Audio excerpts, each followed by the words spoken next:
Welcome back to the Money Script Podcast. It's your host, Johan Say Harrison. So happy to be here with you.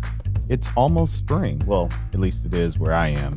I don't know what's going on where you are, but I'm really excited that we are getting out of this winter. It's been a cold winter, and we've already had some major changes starting to happen in the financial markets. Most of us across the United States have been dealing with really high gas prices, which started to go up in the wintertime, which is not normal for us. We usually don't see gas prices starting to rise until the summer, but we had gas prices spike almost 25% in a matter of days. I remember delaying getting gas on a Sunday. By the time I went to go get it on Tuesday, it was already 20 cents more. That wasn't very exciting, but that's just part of these inflationary times that we're in. Of course, we are in prayer and hoping that things over in Russia and Ukraine will calm down. Hopefully there'll be a ceasefire or something. But let's talk about the United States. What's happening here? What's happening in your wallets? Because a lot of people are asking me about what does it mean that the government or the Federal Reserve has increased the interest rates? Because that just happened this week. I know you may be listening to this a few weeks later, but you're affected by it. It means that loans are going to get more expensive. It means that they are trying to calm down the inflation rate. So this is a tool that the Federal Reserve uses. It's called raising the discount rate. And it's the rate at which the Federal Reserve lends money to banks and major institutions. So they took that up by a quarter of a point. And you may think a quarter of a point is not a lot, but actually it's the first time they've raised interest rates in 4 years. We had interest rates come down during COVID because they were trying to stimulate the economy. And maybe they overstimulated it a bit. So now they're trying to calm things down. So it's probably going to take a little while for us to see this kind of creep its way into our pocketbooks and into our wallets. But it is the Federal Reserve, like I said, just trying to do whatever they can to calm down this inflation that we have. And hopefully they're successful. Maybe by the time you listen to this, we've seen that maybe gas prices will come down, or maybe they just stop rising. I mean, at this point, that's all I want. I'm not really worried about them coming back down. I just need them to stop going up. So with that, I have an amazing guest with me today. I told you, I keep repeating it. I'm bringing the heat for season 3. We are having so much fun. I have our wonderful friend, Lila Pearsall Quinn. She is the founder of Shift Happens. Yes, there was an F in there. Shift Happens. And we're going to talk about all the amazing things that she's doing in her business and also how she's coping with this inflation. And she may even tell us a little bit about the Redneck Riviera. There we go. I got it. Yes, the Redneck Riviera. That was a new one for me. So I was glad she was able to share that with us. But Lila, welcome to the Money Script Podcast. How are you? Hi, Johan. I'm great. Thanks so much for having me. I'm really excited to be here with you. Grateful to have a conversation today. Indeed. Thank you for coming to join us. So tell us a little bit about Shift Happens and how that F ended up in the middle of that word. Yeah, because, in life, shit happens. And when shit happens, there's an opportunity for shift to happen. And also, I just like dad jokes. Every time somebody says the name of my company or I say the name of my company, I giggle because this is ridiculous. I don't know why my humor is so centered around, poop and whatever. I don't know. I love it. No, I love what you shared there. You said, because when shit happens, a shift gets to happen. And as I think about my own life, every time I can think of shit happening, it did require me to at least shift my thinking to be able to move through it, move past it, move with it. Sure. I love that perspective. So tell me, how did you come to shift happening? I have been using yoga and meditation as medicine through some of life's biggest challenges, transitions, shifts for the past couple of decades. And shift happens as a result of my desire to share that medicine with others in a way that is targeted and specific. There's a lot of science behind yoga and meditation. We hear it a lot these days about how beneficial it is, but I think that it can be very vague. And I have created some programs around some of my biggest challenges in life, using yoga and meditation to target some of these and to really create a shift in a very short amount of time. We're all busy people and we all need relief and medicine, swiftly. Indeed, I agree. I agree, and I can account for that. I was recently in a automobile accident. Mm. Actually, I was running late for our session today because I was in the chiropractor's office where they pack, hundreds of people in a small amount of time, because it only takes them 10, 15 minutes to do the actual PT with you or any adjustments. But so I was waiting and waiting and waiting. And I was thinking to myself, I was like, you know what? I feel like my yoga practice and my meditation have been just as healing as the work with the chiropractor. And of course, the heavy drugs they give you. And it's weird. That's the weirdest thing that I dealt with there is that, they gave me some pain meds. I was dealing with some soft tissue pain and some, muscle aches and things of that nature. And some of it had become a little debilitating. It was like, okay, I'm struggling to, because I'm typing most of the day and sitting upright. I was like, okay, this isn't comfortable. I need something. And what's weird is that, I go back, they're like, oh, how are you feeling? I'm like, I don't know how I feel. I've got all these painkillers in me, so I don't feel anything. Like, Sure. oh, the pain is gone. I'm like, I'm sure it's not gone. You just kind of made me forget about it or not be able to feel it. So is the muscle still tense or sore? I don't know. But I did find that using meditation and doing some stretching and yoga made me feel so much better and actually made me feel some relief from the pain versus just hiding it. You hit the nail right on the head there because one of my programs is born out of the fact that I am a recovering addict and alcoholic. Mm. I'm not sure when this will air, but in March, I celebrated 14 years of sobriety. Yes. Yes. Insert applause here. Oh, thank you. So I cannot take pain meds because part of the disease of alcohol and addiction is I have a physical allergy to it. If I put it in my body, my pancreas processes it in a way that it sends a message to my brain that says more now. Mm. So once I put something mind altering in my system is jonesing to have more constantly. Without the relief, pain pills can bring for pain of any sort, whether that's physical, emotional, mental pain, I needed to seek other solutions.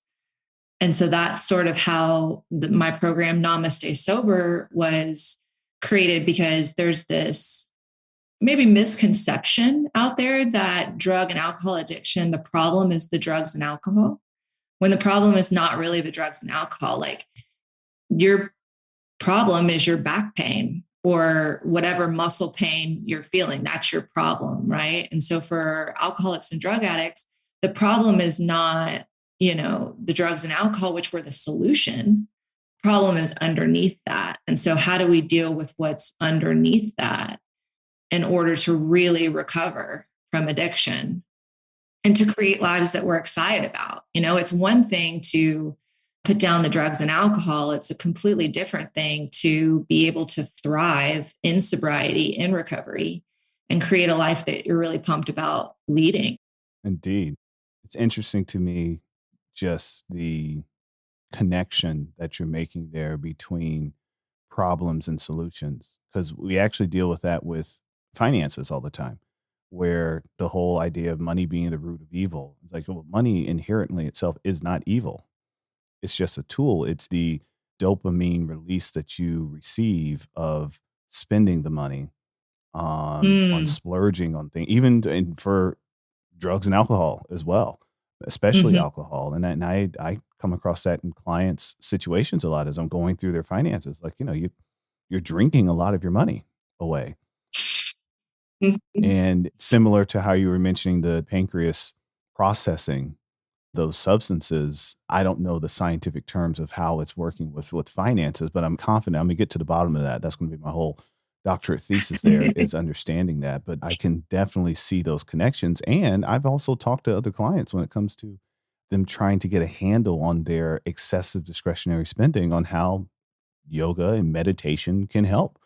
Of just, if you're find yourself online and putting a bunch of things in your cart, maybe just close your computer, meditate for a little while, focus on your breath, focus on being grateful for some of the things that you already have. And then all of a sudden, maybe the urge hopefully has subsided to want to spend that money. I want to learn more about some of the programs that Shift Happens is producing. You mentioned one, it was Namaste. Yeah, it's called Namaste Sober. It's almost like I'ma stay sober, but it's Namaste sober. That's Oh, right. I That's see. exactly See, how I you and these puns, you and these pun dad jokes. I love it. I love it. I'm not a player. I just put a lot, you know. So that's how it's pronounced. It's like, nah, I'm gonna stay sober. Like I'm gonna figure out what's really bothering me, and I'm gonna address it so that I can stay sober and have a life that I really want to lead. Yeah, that's one of them. Another one is called Awakening the Goddess Within, geared towards the feminine. It doesn't necessarily mean female, you know, you don't have to identify as female to benefit from it. It's really to help people reclaim their sovereignty and their divinity so that they can know their own power and radiance and walk in it daily.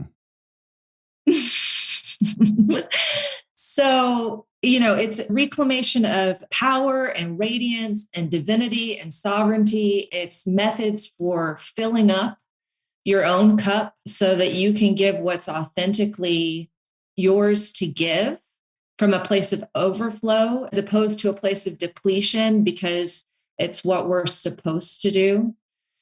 I mean, it's basically how Stella could have gotten her groove back without the magical Tay Diggs. Tay, you are magical if you're listening. I hope you're listening. You're still magical. Well, there's no denying Tay Diggs' magic, but, you know, it's how Stella could have done it without Tay Diggs' magic, with her own magic. It goes back to, like we were saying earlier, it's how do you find that relief within instead of seeking that external stimulation to give you that dopamine release? Sure. And, you know, dopamine, serotonin, all these things get a little, I mean, there's a lot of mental illness. Addiction is a mental illness, but there's a lot of mental illness that just comes from our culture. Yes. As a Black man, yes. Yes. No, it is. You're absolutely correct. It's just the things as simple as how we as Black men and women who have children, you know, we have to have the conversation. And white families don't have the conversation, you know? And it wasn't until I was much older that I realized like, oh, this isn't normal. Like I shouldn't have to have this conversation I shouldn't have to go into depths with my son about what to do when you're approached by a police officer or how to change your whole mental attitude and capacity when you're in that situation. And shout out to Grand Prairie Police. They pulled me over the other day for speeding, wrote me a ticket in less than 5 minutes, respected my time. It was the best encounter I was proud to pay that ticket. I was like, you know, I'll pay this ticket because I was speeding. And he verified. He said, where are you going? I said, I'm trying to get to the airport. He said, you running late? I said, I am. He's like, I'll be right back. He took my license, came back. He was like, just go online, make sure you pay this ticket. All right. Drive safe. I was like, did this just happen? I was like, wait, I'm still in the car? He didn't ask me if I had weapons. He didn't ask me if I had drugs. It was none of those questions. I was like, wow, this was the best encounter ever. I paid that ticket with pride. But again, the fact that I had to go through that mental exercise in my head as soon as I see the lights, it was draining.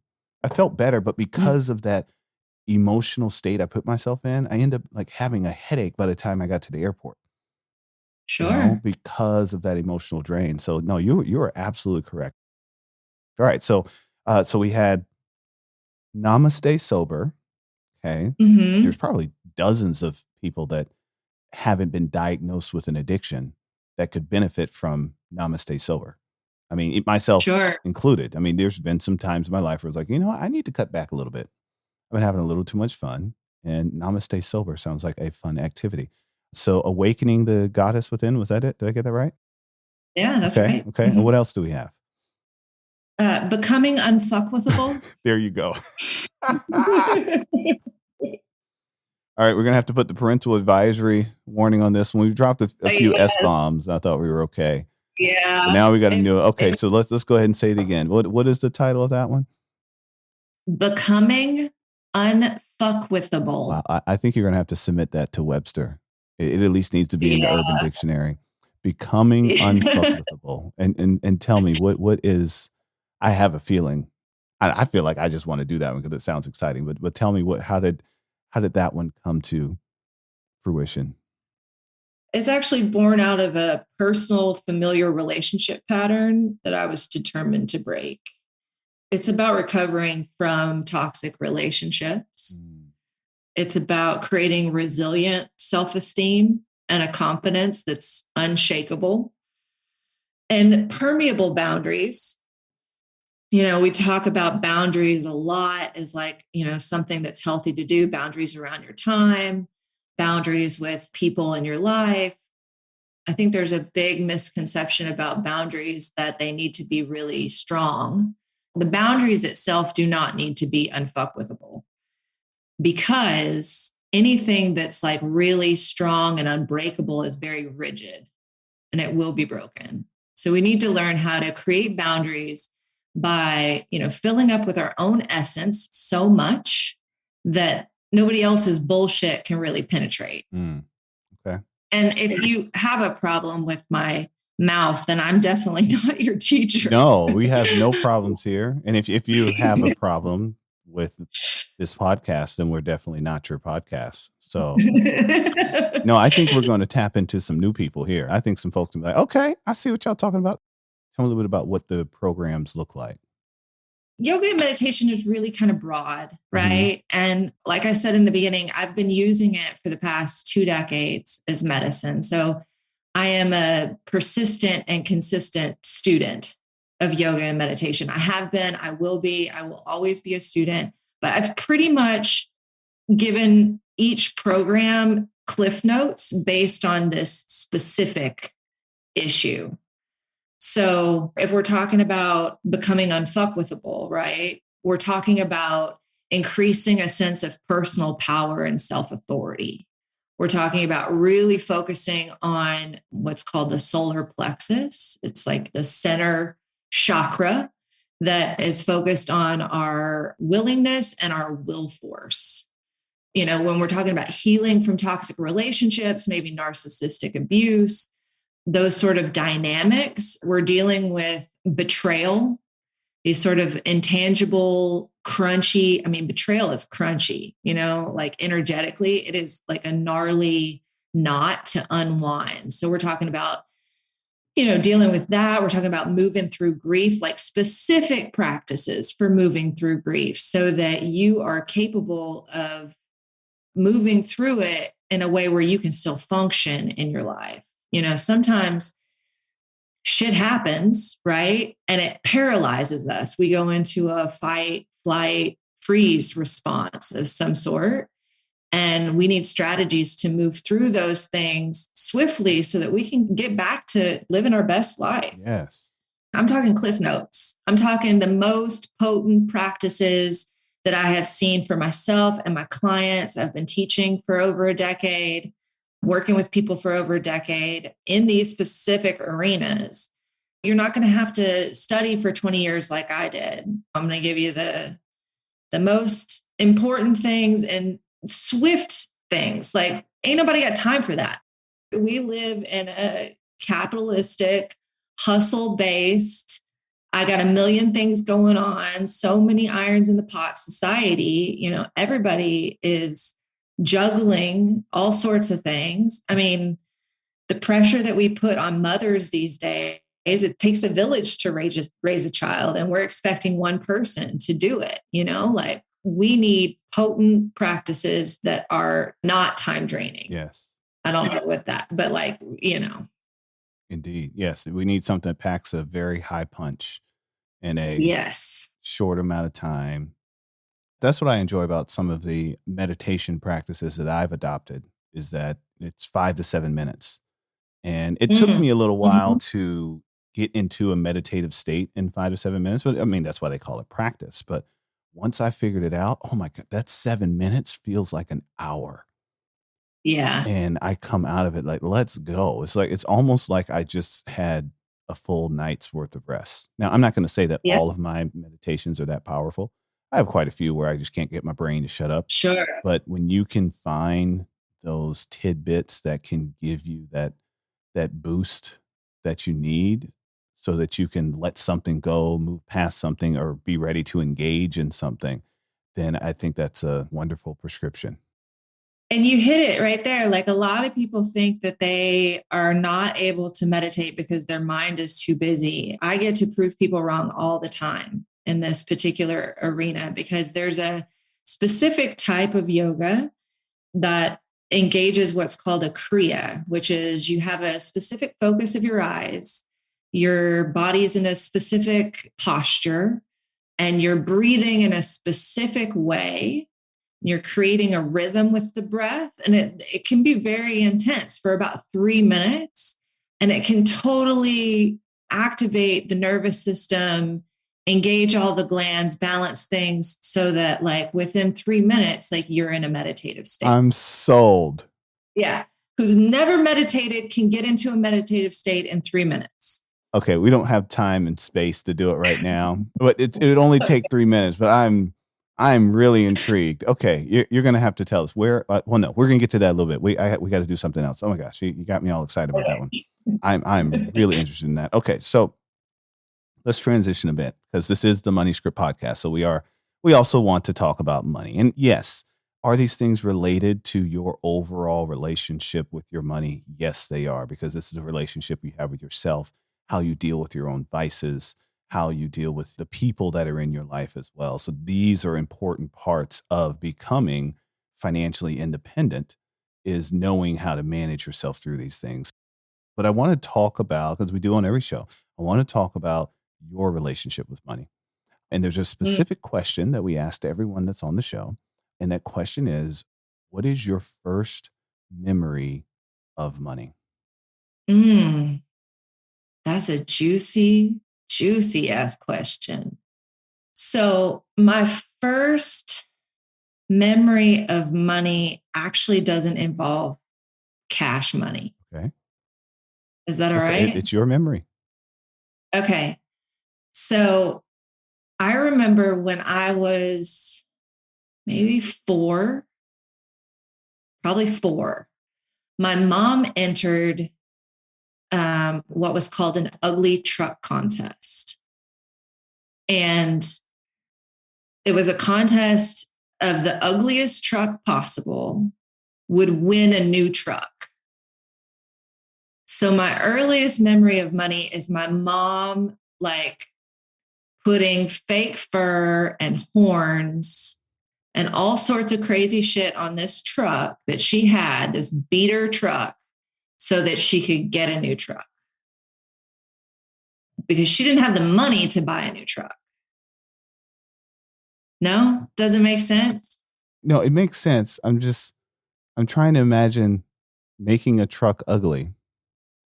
Oh, you got to see the picture. So she put fake fur on the top of the cab. On the top of the cab, there was fake fur that she put pink rollers. She like those pink foam rollers. Uh-huh. Yeah.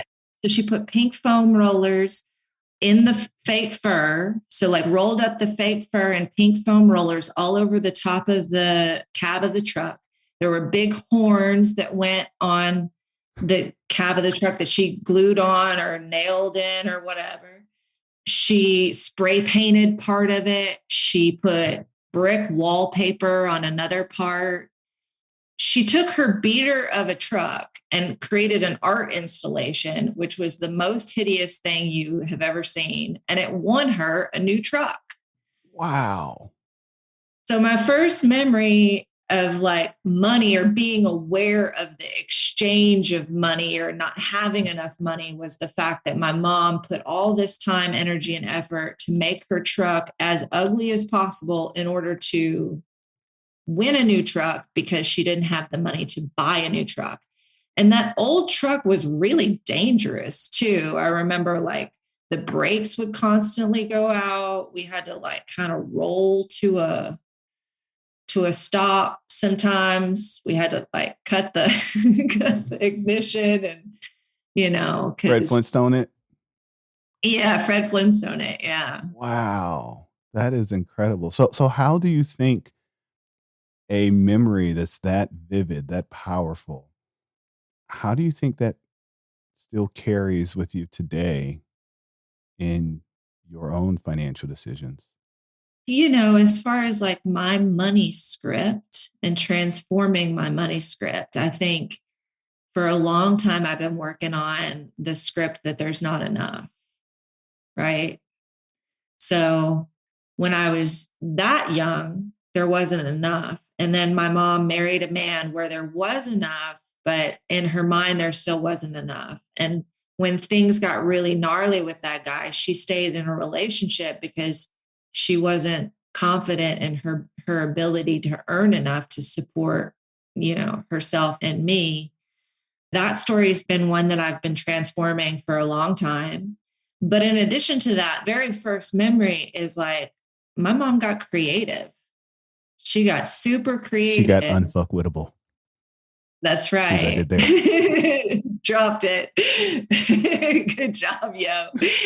Yeah, she got super creative and she created something out of very little, right? She took what she had, she created something out of very little to manifest, something that she really needed. So money is an exchange of energy, right? Agreed. And I think that idea of getting creative sometimes has stayed with me, to shift the energy. Because shift happens. Oh, we did it again. Okay, we just wrapped it up right there.